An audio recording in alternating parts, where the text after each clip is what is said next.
What's going on today, guys? I forgot my TC Barlow the other day in that most carried knives in the past few months. Wanted to show you some patina on this. Also wanted to give you a quick little story on how I acquired this knife, because I don't think I ever have. So by the time I found out that these were being made, because this, if I remember right, I don't know if there's a way to identify or if anybody knows for a fact exactly what the very first run of the TC Barlows was. I think they came in clip point and the sheep's foot. I believe those were the two options when they first came out. And this, I believe, now I could be wrong, somebody please correct me, was the very first run. But I missed out on that. I found out and I was like, oh man, I love sheep's foot blades. So when I found out that I had missed it, I was bummed. And they were only like $100, maybe $125, something like that. They were very reasonable. And I was bummed out. After about 2 weeks of them being released, they start hitting eBay for like $150, $200. And I was like, I really didn't want to spend, $175, $200 for a knife that was just sold for $100. So I passed on it and I was bummed out, but whatever, life goes on and move on. But I kept watching. Blade Forums actually has a traditional knife for sale section from individuals, and I kept watching that and watching it. And then one day I seen this one go up, and it was buried in like a list. It just said multiple slip joints for sale, something like that. And like at the middle to the bottom of the list, it said Tom's Choice, sheep's foot, like new condition and all that. So, and it was only like $95, like $90, $95, something like that, shipped, and just an incredible deal. I was able to pick it up. So I still have the tube, I still have the wax paper and everything, but I did not buy this knife like from the release. So I don't quite know if it was released. And I had my sights really set on the sheep's foot first, and I really didn't pay attention to any of the newer TC releases, even though I probably should have. This was the one, and then the clip point. And if you remember right, I had the clip point at one time too. Got screwed out of that. I guess I'll tell that story because it's kind of a shit situation. But be careful who you think is your friend, even in this community. I wouldn't say I was stabbed in the back or anything, but I wasn't done right. So I had somebody, I would call him a friend, but I don't think he was much of a friend after you hear the story. He told me, he sold me the knife. I was a clip point with the saw cut bone. It was my perfect knife I'd been looking for. He had it for sale on Instagram. I got a hold of him, bought it, and it was only like $100. Great price. It may have been like $125, something like that. Really, really reasonable. And when I bought it from him, I had been following him. He followed me. And I said, hey, man, I know this is like what I consider like a grail piece, but if you ever, maybe you just need money or whatever, none of my business. But if you ever want this knife back, I will sell it to you for the same exact price that you got it, that I bought it from you for. So let that marinate for about 6 or 7 months or so. And I get a message. Hey man, you still got that knife? Yeah, I do. Do you want it back? Yeah, I've really been missing it. And I've, just been thinking about it. And I hate to, but yeah. So anyways, he sent me the money right away. As much as I didn't want to, I didn't need the money. I figured it was his knife. I figured we were friends. Went ahead, packaged it up, sent it out to him. No questions asked. I even polished it back up. I polished up the blade, the bolsters. So it was actually in better condition than when I received it. He got pretty much a damn near brand new knife. I seen it just a few times on his Instagram page, and then he sold it. For how much do you think? What do you think these things go for now? A clip point saw cut? Yeah, it was a lot. It was a lot more than what I sold it back to him for. So I kind of got shitted out of one of my grail knives, and still a little salty over it, but ultimately, at the end of the day, if it didn't cost me anything. Now you know what kind of person that is, and you write them out of your life. You live and you learn. I've actually had that happen a few times. Had people who, oh, we're friends. I do knife work for them, maybe even at a real good price, and then they turn around and sell the knife as soon as they get it back for double the price. It happens, and you can't be, personally, I can't be mad at it. And I wasn't mad, but there was kind of like a discount on the work that I did for them, and then turn around and just sell it. And I understand that things happen, so there's nothing wrong with that. But to have a knife that I did at a good price, took the time, and then within a few days of getting it back, it's on Arizona custom knife, whatever dealer, for like $700. When the knife was, maybe $200, and I'd put $100 worth of work into it, and then it's $600. No, actually it was $700. I still have the screenshot. Anyways, kind of a compliment. I don't know if that knife ever sold or not.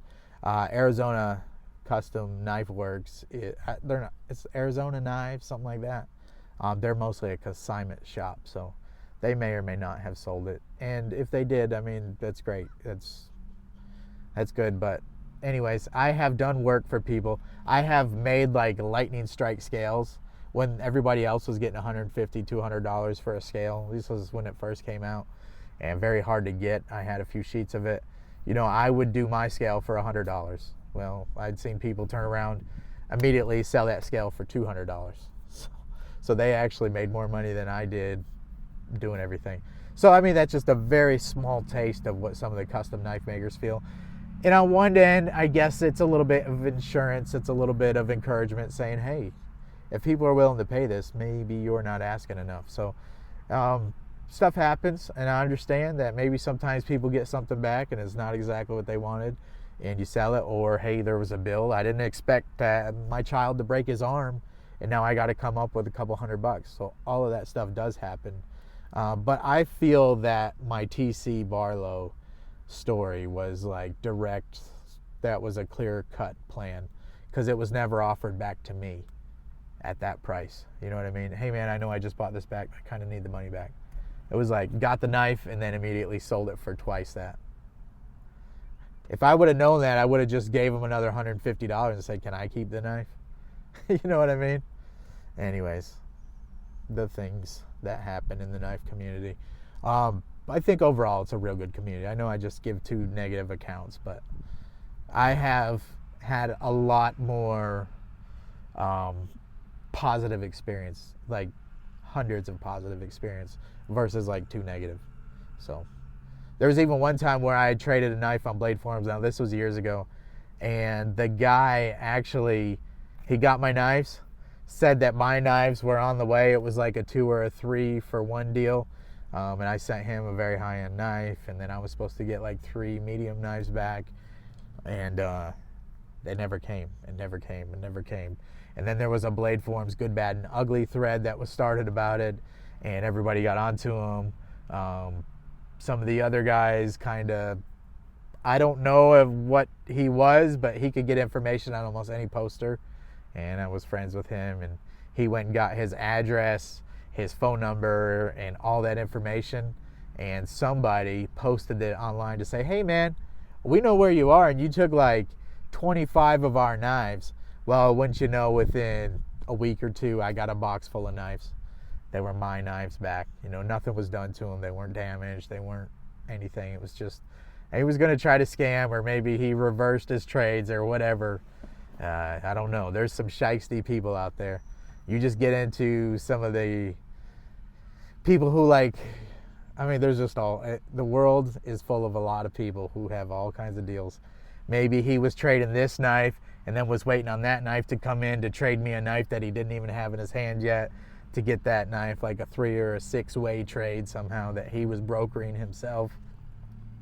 I don't know, stranger things have happened. But I got all my knives back even then. So, I mean, I don't know how the climate is now. I would really check out whoever you're trading with, especially if you're sending like $100+ knife to, let alone like $1,000 custom. But I think the community is pretty good at fleshing out those people. You know, they move on. They probably move on and go on to a different collector territory. They're probably scamming people out of watches or something like that. You know, they probably bounce around. Who knows? Who knows? So anyways, kind of a random video, but it started off talking about my TC Barlow and ended with a couple stories. I don't know. It's just how my mind works. I love the character that this thing is taken. I can't get any kind of patina to show with this front camera here. Did I say the TC Barlows have 1095 bolsters, 1095 liners, 1095 back spring, blades 1095, so it patinas evenly all the way around the knife, and I love it. Some people may lock a knife up like this and just keep it mint, and there's nothing wrong with that as well. I really get enjoyment from seeing the character develop, especially on my traditional knives, and hopefully when I pass them down to my children one day, if I don't lose it, which is always a possibility, it'll have a story, you know, something, hey, he used to carry this, or he made a video on this, or whatever. You know, who knows what's going to happen. Hope I don't lose it. How I carry knives like this mentally, or even higher end knives, is I feel that every day I take them out, it could be a total loss, and if you're not willing to deal with that, then don't take that knife out, or a piece of gear, whatever it is, you know. But to me, it's like having a sports car and then never like taking it on the road and going fast with it. It's like, kind of, what's the point for me? For me, I don't get enjoyment from them sitting around. Actually, it makes me anxious to have a mint knife sitting in a display or something somewhere that's mine. I do have my knives lined up in my EDC cabinet, but I like them used. That's why I really like the nuking process and stuff, like wear and tear on knives, because there's nothing holding me back from doing whatever I want to do. I mean, within reason. It's got to be cutting things. I wouldn't want to pry with it within reason, you know what I mean? But I just enjoy having all my knives slightly beat up, used. There's not many knives that you'll see on my channel that are mine that are not, you know, patinaed or beat up in some way, or modded or tweaked or tuned, or a choil cut in them, or something's polished or something. Gotta do something to make it yours. All right, guys, I'm gonna get out of here. Didn't really have anything to say. I just wanted to check in and let you guys know that I appreciate your support on that other video I posted. An hour-long video, kind of rough, but I've already heard back from a few people that they really like that format. And I would usually not start a video thinking that it's going to go an hour, but I don't ever try to cut myself short. You know, if I have an idea and it's like a stream of consciousness, I just go ahead and go off and elaborate. That video the other day, believe it or not, was with no notes. So if it's a little squirrely, that's why. There was no bullet points. I thought I was going to make a 10-minute update, and then it turned into that. So anyways, I really enjoy that stuff. I enjoy this stuff, more personal stuff. We've already gone over that, so I am going to end it here. Thanks a lot, guys. I really appreciate it. We'll catch you on the next video. And doesn't that feel good? It does to me. See ya.